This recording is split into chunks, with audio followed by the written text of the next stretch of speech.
Yo, how's it going, everyone? Good to see you. So here we are, we've come to the end of another year. We're getting ready to kiss 2017 goodbye and dive straight into 2018.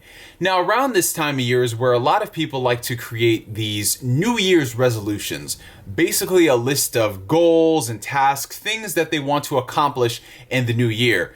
Now, me, myself, and I'm not really a New Year's resolution type of guy. In fact, I actually hate the idea of people waiting for an entire new year in order to accomplish stuff that they could have done this year. But this isn't going to be a rant on that. In fact, if you're wondering why I hate New Year's resolutioners, comment down below. This video is going to be looking forward into the future, looking forward to some things that really get us gamers excited. And if there's one franchise, one sequel in particular, that I know for a fact has topped all of y'all's top most anticipated games for the next year 10 out of 10 times, that game franchise is, of course, Kingdom Hearts. Kingdom Hearts is a franchise that I hold very near and dear to my heart. It's one of the first franchises in gaming that, believe it or not, I actually got really invested into, and there's so much to love about this series. Now, this video in particular is not necessarily going to be my thoughts on Kingdom Hearts 3, because any of the old school fans in the room, y'all already know I did that video about 10 years premature. No, ladies and gentlemen. We're going to do something a little bit more constructive. This is going to be my 15th anniversary retrospective on the Kingdom Hearts franchise. And it's kind of funny because I'm already getting really nostalgic by doing this video since, well, I've already done this kind of video before. For the 10th anniversary of Kingdom Hearts back in 2012, I did a retrospective.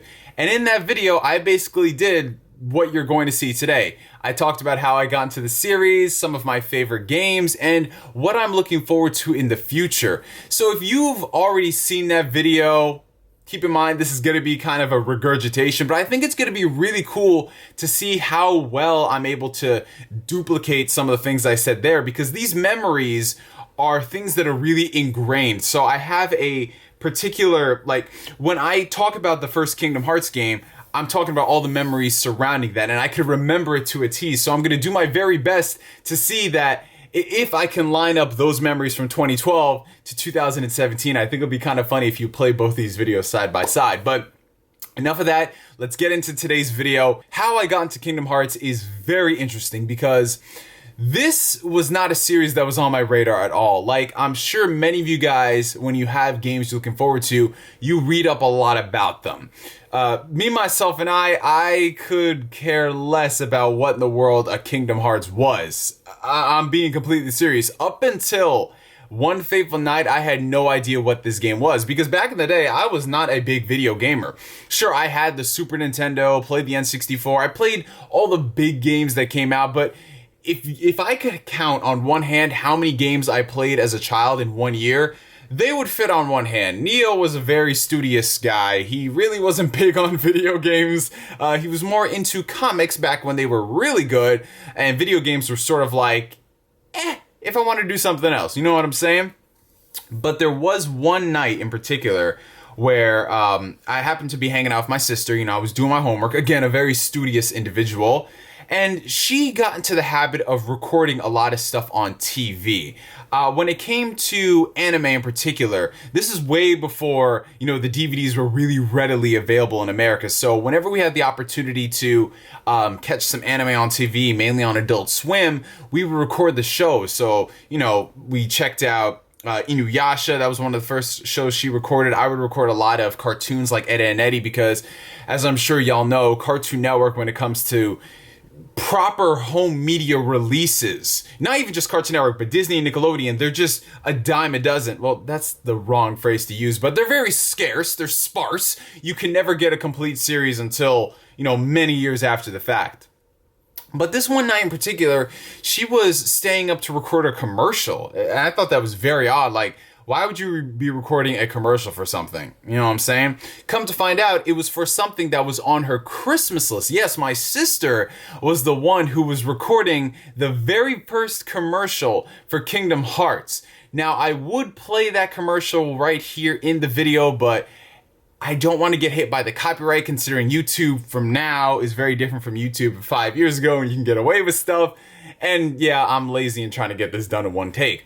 But y'all know the commercial I'm talking about. It was playing the Utada Hikaru simple and clean music, and I was just so shocked and just in complete, I guess you could say, awe. Is that the correct term to use? I didn't know what I was looking at. I was looking at this guy who looked straight out of a Final Fantasy game, right? And he was hanging around with Donald and Goofy and Mickey Mouse and all these guys. I was like, what in the freaking hell is this shit, man? Like I said, I was a kid. I read comics. I played games like Mario. So I thought I had a pretty high tolerance for the weird shit. No, Kingdom Hearts, that thing right there took me by surprise. I didn't know what I was looking at, but I knew I wanted it. So fast forward to New Year's Eve. This is when we actually opened up our Christmas presents. That year was pretty weird. I'm kind of struggling to remember why we didn't open it on Christmas. I think we were all busy at the time.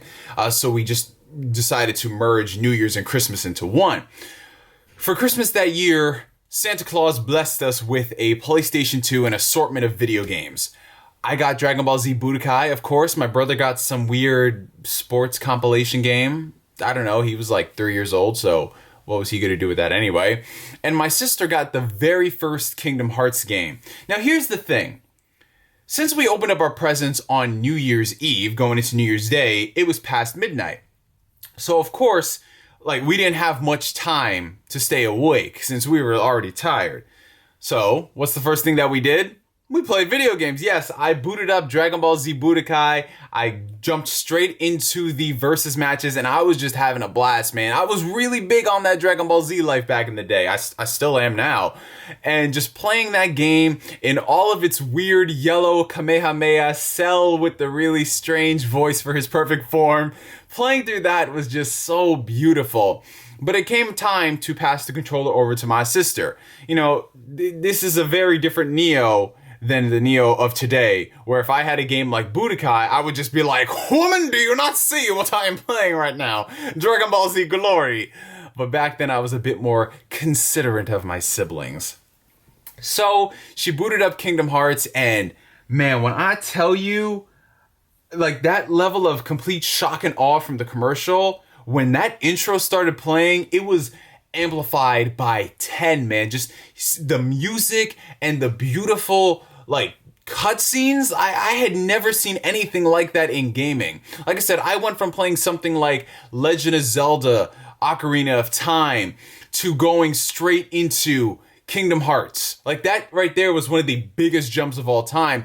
And it's something that, to this day, the first Kingdom Hearts will always go down as one of my favorite gaming memories, because just playing that game and buying a PlayStation 2, both of which I think it was like a match made in heaven, because for me that was like a true next gen experience. Not just the sheer amount of visuals that existed in the opening cutscene, but the actual graphics for this game. I don't think people understand how beautiful the Kingdom Hearts games were for their time. And nowadays, if you're playing them on the PlayStation 4, these games, you know, save for the facial animations and those dead bug eyes, save for those little things, the games still look absolutely incredible. Like the character designs, the enemies, just the amount of stuff that's happening on screen. Like, Kingdom Hearts really pushed the PlayStation 2 to its limits, and the performance still held up. Like, I don't know how it was possible,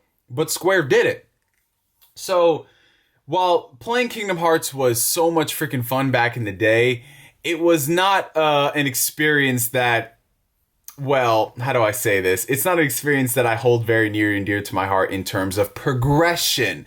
Because while we had a PlayStation 2 and we had Kingdom Hearts, there was one piece of the puzzle that was missing. One that was pretty much mandatory if you owned a PlayStation or a GameCube, and I believe an original Xbox as well, but I think that had internal storage. I'm of course talking about a memory card.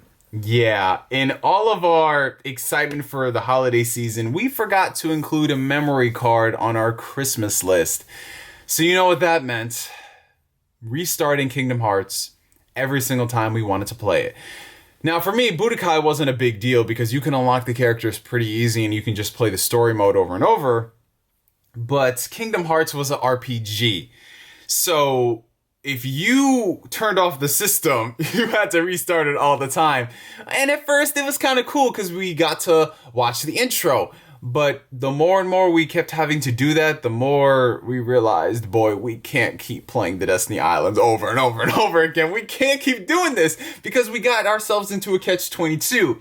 Either we're going to play this game for as long as we can go, or restart it. But then you run into this problem where, all right, you're restarting and you just have to do the same 10 plus hours. Like, the further we got into it, the worse it was for us. And it even got to the point where we tried to leave the PlayStation 2 on overnight just so we can get farther in the game, which, as you guys know, having the original fat PlayStation 2, that's not something you really wanted to do. So my dad, bless his soul, he realized from our anguish and our agony and our heavy sighs at the dinner table, like, he realized something was wrong. And he heard our trials and our tribulations, and he went out and he bought us a dual memory card set. One red memory card for me, one blue memory card for my sister. And we finally got what we needed. The final piece to the puzzle where we can finally advance in Kingdom Hearts. Like all the good kids back in the day, we were all about our studies, and we didn't get to play video games on the weekdays or the weekends. The only time we got to play video games was on some type of extended weekend. Like if there was a 3-day weekend or if there was a snow day, those are the times when you got to play video games. So the next time we got to play Kingdom Hearts was, I believe, MLK weekend, and that's where my sister and I completely no-lifed it. Like the second we got into the house, we just booted up the PS2, we just played so much Kingdom Hearts, and that's how we played the series. Like, we played it very sparingly. We played it whenever we had 3-day weekends. And once we got a snow day, it was just like open season, man, because you had already Saturday and Sunday, but you had that Friday where you didn't even have to go to school. It was just like, bro, let's do this. Oh, man. That was just, it's so unlike gaming of today where you would marathon the living crap out of a video game within the first week. Back then, it took us a couple months to beat Kingdom Hearts. And I remember, I believe it was around either some type of break in March or Easter weekend, one of the two, where we finally made like the final stretch. Like, okay, we have 3 days left. We're going to complete Kingdom Hearts right now. And then I ran into my first problem. And I got stuck on a boss battle. One boss battle in particular. Now, you may recall, if you are an old school fan of my Twitch streams that I don't do anymore, NGS the 13 struggle is not a new phenomenon. This is something that existed in the past. The Riku Hollow Bastion boss fight, the second Hollow Bastion boss fight, where you're fighting him when he's possessed by Ansem. Yeah, I was stuck on that for a good minute, man. I think I was stuck on that fight for an entire month, which sounds pretty bad, but like I said, when you can barely play the game, it's like, oh, okay, I understand it. For whatever reason, that fight was freaking annoying like no tomorrow, and it kind of carried over into when I played Kingdom Hearts 1.5, and I was streaming on Twitch, and so many people were heckling the crap out of me because I couldn't beat Riku. Hey, leave me alone, man. Like, it just opened up all the old wounds. What can I say? I froze in the moment. I lost myself. Mom, spaghetti, all that stuff. But when we finally beat the game, my sister and I were just left empty. Like, that was the first game that really, for lack of a better term, destroyed us. Because it was a game that we had invested so much time over 4 months. And to see the ending cutscenes and the credits roll and how this ending is so bittersweet. It's not really a happy ending, but it kind of is. For us, it was just something we had never experienced at the time. And like I said, this was the first JRPG that I actually completed. It wasn't until a few years later where I got into the complete Final Fantasy series as a whole and Chrono Trigger and all these other games. But it started with Kingdom Hearts in 2002. It started with that game that got me really interested in games like it. But when I tell you the wait for the future of this series, okay, it's so funny because if you're looking at the gap between Kingdom Hearts 1 and Kingdom Hearts 2, It really wasn't that long, especially considering you had Chain of Memories in between. But the wait after playing Kingdom Hearts, 100%ing it, watching the secret ending, just wondering who are these characters, that wait was excruciating. It was unbearable. And I think the fact that we had Kingdom Hearts Chain of Memories in between, a game that's a sequel, but not really a sequel, even though it is because it's the next step in the story, but fuck that card system. That right there, from 2004 when that game released to a year and a half later with Kingdom Hearts 2, I feel like that was the worst wait of all. Like, do you guys want to know how bad it got waiting for Kingdom Hearts 2? I'm gonna paint the picture for y'all. I actually thought, and if you have kids in the room and they're young, please close their ears, for what I'm about to say is going to shatter their world, and it's not for what you expect. Y'all think I'm about to cuss up a storm? No. I actually pleaded with the man in the North Pole. Alright? I wrote on my Christmas list, Christmas 2004. I said, Santa, please, can you bring me Kingdom Hearts 2? Like I said, I was a young, naive Neo who didn't know anything about gaming forums and blogs. All I had was the Game Informer magazine, which had a Kingdom Hearts 2 preview, where I saw some of these screen grabs for like early footage of Kingdom Hearts 2, stuff that didn't even make it into the final game. Y'all know what I'm talking about. You know what I'm talking about. Where it showed Sora in his Kingdom Hearts 2 outfit fighting in OG Hollow Bastion, not Radiant Garden Hollow Bastion, OG Hollow Bastion. It showed some scenes of Donald and Goofy waking up before Sora did. Like, those sort of things were all I had to cling to until I learned anything about the game. So I asked Santa, and Santa brought me a second copy of Kingdom Hearts 1. Why? I don't know. Maybe that's what he thought I wanted, but I got Kingdom Hearts 1 and Kingdom Hearts Chain of Memories again the same year for whatever reason. But yes, that happened. And then we fast forward into 2006, spring of 2006. Kingdom Hearts 2. Finally, we got the game. And I didn't get a chance to play it. Why? Because my sister and I actually got into an argument over the stupidest things that were all my fault. They really were. Basically, my sister, since she was looking forward to the game, she decided to go ahead and pre-order it. So she went to Toys R Us. This is back when you can pre-order games at Toys R Us. She put her $5 down. She pre-ordered the game. We picked it up because I think Kingdom Hearts came out on a Tuesday or a Wednesday. I think it was a Tuesday. Yeah, definitely a Tuesday. But, you know, like I said, since we were still in the studious mindset and we had spring break coming, we decided not to open up the game. We said, you know what, screw it, man. We'll just wait until Friday. It's like 2 days. Cool. This is where I fucked up. All right. This is where your boy Neo made one of the biggest mistakes. Since it was the day before spring break, this is usually where all the professors and the teachers are kind of like, yeah, whatever, we're not going to do much. Well, if you had a cool teacher anyway.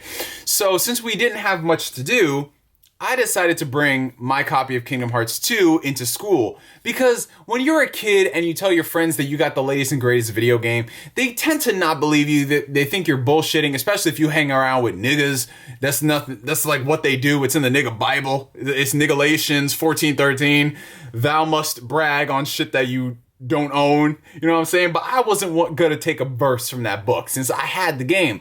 I brought it to school. I showed my friends the game. We were just reading the manual and looking at like how these characters have grown up and the new models and everything that existed. It was like, whoa, man. For a game that we weren't even playing, we were just looking at the manual. It was pretty hype, man. Like, this is one of the reasons why I miss gaming manuals to this day. It's not to say that I actually like reading the manuals, but as a kid, I got so nostalgic and I was just like, man, look at this manual. It's like when you're driving home from the OG video gamers right here. Any of y'all ever fuck with KB Toys? Y'all ever went to KB Toys? Comment down below if you did, man, because KB Toys used to be my shit, bro. But this is where I fucked up. I brought the game to school, and I got home, and, you know, I handed it back to my sister. I'm like, hey, here's the game. And she was so pissed off because I took the game by her permission. Which, in hindsight, I do not understand, considering I didn't play the game at all. I just brought it to school. So, realistically, if I didn't bring the game to her in the room and I put it back whenever, shit would have been cool. But she got angry at me. We got into an argument, and she took the PS2 to play Kingdom Hearts all by herself. And when I tell you I was pissed beyond belief, I almost went Super Saiyan 3 out of rage. Man, my emotions were at an all-time high because you are not going to.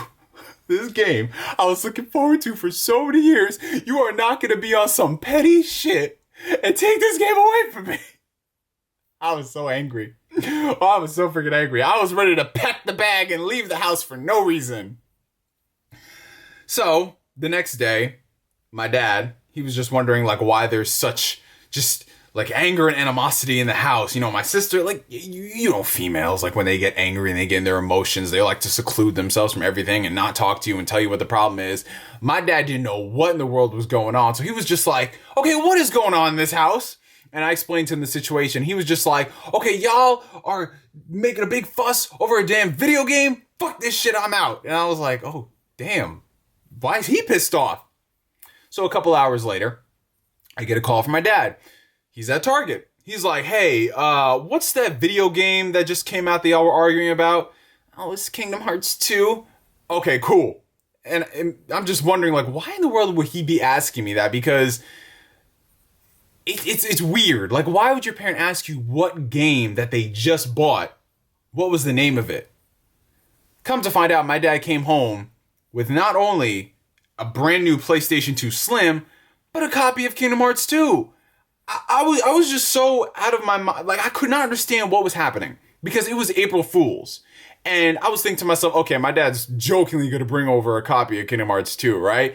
This motherfucker went the next mile and he got a new system. And apparently there was this deal at Target where if you bought like a PlayStation 2, you got a game for free or something. But he got the PlayStation 2 hella cheap apparently. So that's why he bought it. And when I tell y'all I was so freaking excited, man, I no-lifed Kingdom Hearts 2 like no tomorrow. Like, I beat that entire game in less than a week. I broke the cardinal rule of not playing video games on the weekdays just for Kingdom Hearts 2. I played it every single day I got home from school in that entire week, and I finished it up, and I was left not as empty as the first Kingdom Hearts game, but left wanting more. Left, the ending of Kingdom Hearts 2, more so than in the first, got you going, yo, what is going to happen next, man? And when you 100% at everything, and you just...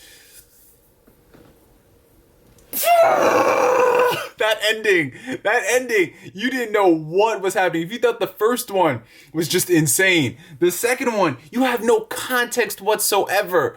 None. Nothing.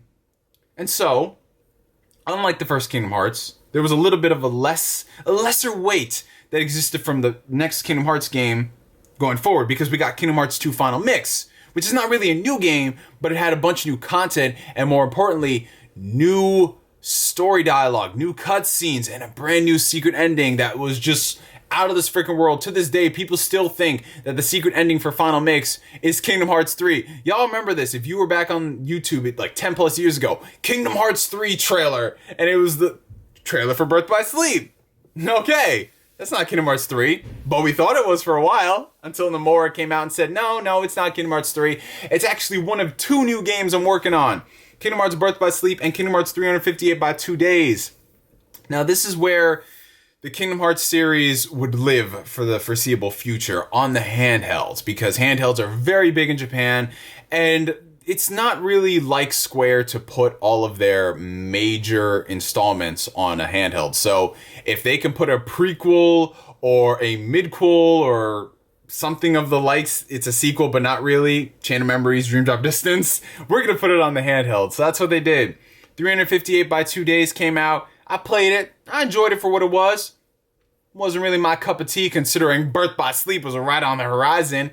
We got that game, and yo, when I say this was the first time I got console quality Kingdom Hearts in the palm of my hands, it seriously was, man. Birth by Sleep, I played like no tomorrow. Granted, it wasn't a particularly long game, considering you had 3 separate campaigns, but it was something that I just replayed time and time again because it was the closest thing that I had to a Kingdom Hearts 3. I had played Kingdom Hearts 2 by that point, 5 years later, like what, 10 plus times already? I've done all the things I needed to do in that. So Birth by Sleep was my next big fix.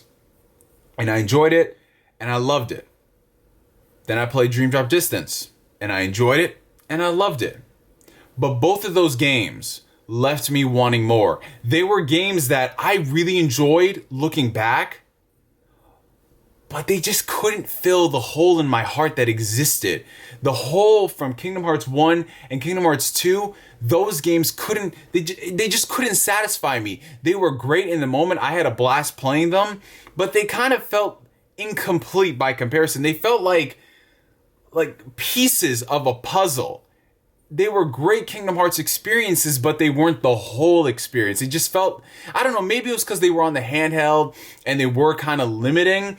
And the fact that the story, since they were prequels slash midquel sequels, they couldn't really do as much as with the first and the second game. But I kind of fell out of Kingdom Hearts and hype and anticipation after that. I mean, going forward after those games, we got Kingdom Hearts 3. We got the announcement. Everything was great. It was supposed to be like a new age of Kingdom Hearts. Like, we got all these side games and these prequels. We are getting the next main game, right? So Kingdom Hearts 3 coming out soonish? No. And that's where we are to this day. Kingdom Hearts 3 has been announced, but no release date in sight. They say 2018. They say it's coming out. But to be honest, man, I don't really trust that. Just being real, looking at Square's track record, until we get a concrete release date, my anticipation and hype for Kingdom Hearts 3 is really not there, as strange as it sounds, because we've been waiting for this game for so many years, not just from Kingdom Hearts 2 onwards, but from when they announced it in 2013. We've been waiting almost 5 years. And I don't want to make this a conversation of can games really live up to the hype and the expectations, but until we get a confirmed release date and we see more footage about it, I'm just going to be whelmed about Kingdom Hearts. I think that's going to be my best way to go forward with this game. Like with my Final Fantasy 15 video, a lot of people like to assume that, oh, it's because you were waiting a decade, that's why I couldn't live up to your expectations. No, I actually think Kingdom Hearts 3 is going to live up to my expectations, considering what they're doing with it. But it's kind of hard for me to just keep getting excited about a game year after year after year. Like, you guys might recall from some of my earlier Kingdom Hearts 3 videos and my trailer reactions to now, I kind of don't care about it. It's like one of those games that, yeah, I'll play it eventually, but they haven't shown me enough to get me going, damn, this is definitely going to be the one. This is definitely going to be the game. Especially considering, like, we have so many other better games to be playing. Not to throw shade on Kingdom Hearts, but let's be real here. If this game ain't on the level of, and I'm not saying it has to be an open world RPG or whatever, but if it's not on the level of a Witcher 3, or heck, even a Breath of the Wild or Horizon, you know, a Persona 5 in the sense of scale and scope and really raising the bar, if it's just another Kingdom Hearts game, I'll enjoy it, but it's not really going to be the game that I wanted. It's going to fulfill my expectations for what it is, but looking for that just 180 approach that makes it a game for the history books, that's where I'm kind of worried the game might not be. But who's to say? We'll see when the game comes out. And so, ladies and gentlemen, that wraps up another retrospective look back for the Kingdom Hearts series. Now, I know to some who have seen the other video, this one doesn't seem as interesting or entertaining. Well, mainly due to the fact that not much has happened in the past 5 years for Kingdom Hearts, unfortunately. We've gotten a ton of HD collections and HD versions of those HD collections. But in terms of new gaming experiences with Kingdom Hearts, yeah, we gotta keep waiting. I know a lot of people are curious about my rankings on the series, which is my favorite game, my least favorite game. And to be honest, guys, since I've been replaying the game so many times in the past couple of years, my opinions are always up in the air. I remember when I first did the retrospective, I said the first one will always be my favorite due to nostalgia, but Birth by Sleep is the real king. But since I've been replaying Kingdom Hearts 2 Final Mix here recently, I personally think it's the best game in the series, especially in terms of combat and when you put it on the higher difficulties and all the things that went to Kingdom Hearts 2.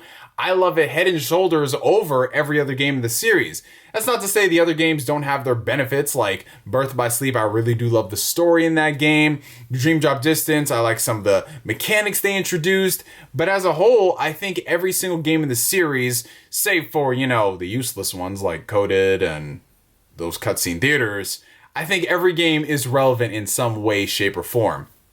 Anyways, till the next Kingdom Hearts retrospective, the 20-year anniversary. Hopefully by then, Kingdom Hearts 3 is out. It definitely should be out. If not, what are we doing with ourselves? For Media for now, my name is NGS signing out. And like always, I will catch you guys later. See y'all in 2018. Peace.